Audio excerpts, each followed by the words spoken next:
ఈరోజు రాత్రి జరిగిన సంఘటన మా ఎమ్మెల్సీ గారు సుపాయి సుబ్రహ్మణ్యం గారు సారు కనపడకుండా పోవడం జరిగింది.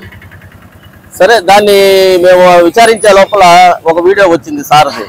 నాకు బాగలేదు, నేను హెల్త్ బాగాలేక ఉన్నాను అని అంటే మేము కొంచెం కంగారు పడి, ఎందుకంటే మాకు సారు ఫ్యామిలీ ఫ్రెండ్ మరియు మా అమ్మగారికి ఎప్పటి నుంచో తెలిసిన ఆయన, మా పెనుమూరు ఆయన. మేము సరే సార్ని చూద్దాము, హెల్త్ బాగాలేదు అంటున్నారు ఎందుకు అని మేము ఇక్కడికి వచ్చాము, ఇంటి దగ్గరికి, హాస్పిటల్ దగ్గరికి. సార్ అయితే ఇక్కడ లేరు, మరి ఎక్కడున్నారో తెలియటం లేదు సార్. మరి వాళ్ళు బలవంతంగా రిలీజ్ చేయించారా లేదంటే ఏం జరిగింది అనేది తెలియటం లేదు.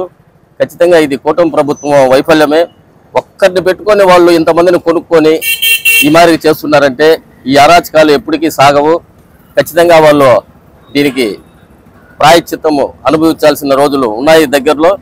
మాకు సార్ చాలా ఆత్మీయులు, ఆయన చాలా మంచి వ్యక్తి కూడా. అలాంటి వ్యక్తిని కూడా వాళ్ళు కిడ్నాప్ చేశారంటే ఇది చాలా దారుణము. మళ్ళీ ఆయన దగ్గర బలవంతంగా చెప్పుచున్నారు నేను కిడ్నాప్ కాబడలేదు అనేసి. నేను అందుకనే అసలుకి హెల్త్ బాగాలేదన్నారు సారు, చూద్దామని వచ్చాం మేము యాక్చువల్గా. కానీ ఇక్కడ చూస్తే సార్ ఏమో లేరు. మరి ఇది కిడ్నాప్ అని ఖచ్చితంగా తెలుసు. రాత్రి జరిగిన ఘటన చూసి చాలా బాధాకరం. హైకోర్టు క్లియర్ డైరెక్షన్ ఇచ్చిండది, కార్పొరేటర్లకి అందరికీ రక్షణ కల్పించమని. రాత్రి ఇదే డాక్టర్ గారు కార్పొరేటర్లు అందరూ కూడా ఎస్పీ గారికి రిక్వెజేషన్ కూడా ఇవ్వడం జరిగింది. మాకు థ్రెట్ ఉంది, మమ్మల్ని కాపాడండి, మాకు రక్షణ కల్పించండి అని. ఇదే ఎమ్మెల్సీ గారు కూడా డాక్టర్ గారు కూడా రాత్రి ఎస్పీ గారికి రిక్వెజేషన్ ఇవ్వడం జరిగింది. ఆయన రాత్రి వచ్చి సార్ని కిడ్నాప్ చేసి తీసుకెళ్ళిపోవడం జరిగింది. ఇది చాలా దుర్మార్గకరమైన సంఘటన. తర్వాత ఇప్పుడు రీసెంట్ గా డాక్టర్ గారు ఒక వీడియో రిలీజ్ చేశారు.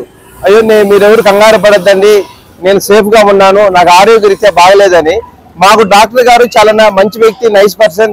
చాలా మంది పేషెంట్లకు కూడా మేము చెప్తే ఆయన రాయితీ కూడా ఇవ్వడం జరిగింది. అలాంటి డాక్టర్కి ఒరే ఇంట్లోనే ఉన్నాడు, ఆరోగ్యం బాగలేదని కంగారు పడి మేము ఇక్కడికి రావడం జరిగింది. డాక్టర్ గారిని ఒకసారి పలకరిద్దాం ఎలా ఉంది ఆయన ఆరోగ్యం అని.